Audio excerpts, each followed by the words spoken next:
నమస్తే, నేను మీ చంద్రశేఖర్ కండవల్లి. ఏపీలో చిత్రమైన పాలిటిక్స్ నడుస్తున్నాయి. టీడీపీకి చెందిన చాలా మంది నాయకులు గత ఎన్నికల్లో టిక్కెట్లను త్యాగం చేశారు. అలాంటి వారికి నామినేటెడ్ పదవులు కూడా ఇచ్చారు. ఇప్పటికీ వేల సంఖ్యలో ఈ పదవుల కోసం ఎదురు చూస్తున్నారు. అయితే పదవులు దక్కించుకున్న వారు ఆనందంతో ఉన్నారా అంటే మిలియన్ డాలర్ల ప్రశ్నగానే ఉంది. సీత కష్టాలు సీతవి, పీత కష్టాలు పీతవి అనే సామెతలాగా ఎవరి బాధలు వారివి అన్నట్టుగా వ్యవహరిస్తున్నారు.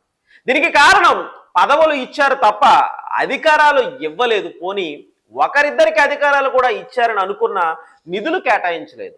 దీంతో ఆయా పదవులు చూసి మురిసిపోతారని అనుకున్న తమ్ముళ్ళు దిగులు పెట్టుకుని పార్టీ కార్యాలయం చుట్టూ తిరుగుతున్నారు. తమ పరిస్థితి ఏంటని ప్రశ్నిస్తున్నారు. దీనిపై పార్టీలోనూ ప్రభుత్వంలోనూ పెద్ద ఎత్తున చర్చ సాగుతోంది.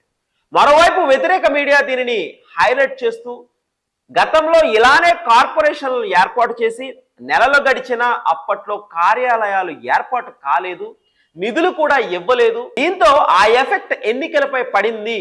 ఇదే విషయాన్ని ఇప్పుడు తమ్ముళ్ళు కూడా సర్కారుకు చెబుతున్నారు. అయితే ఇప్పుడు కూడా పరిస్థితిలో ఎలాంటి మార్పు లేకుండా పోయింది. దీంతో ప్రస్తుతం పరిస్థితి అంతంత మాత్రంగా ఉందని, సర్దుకు పోవాలని తమ్ముళ్ళని కీలక నాయకులు బుజ్జగిస్తున్నారు.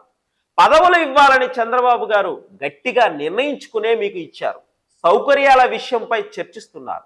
1-2 మాసాలు ఆగండి, అన్నీ సర్దుకుంటాయి. అప్పుడున్న పరిస్థితి ఇప్పుడు కూడా ఉంది అంతే గురువు అని కీలక నాయకులు ఒక పదవులు పొందిన వారికి చెప్పుకొచ్చారు.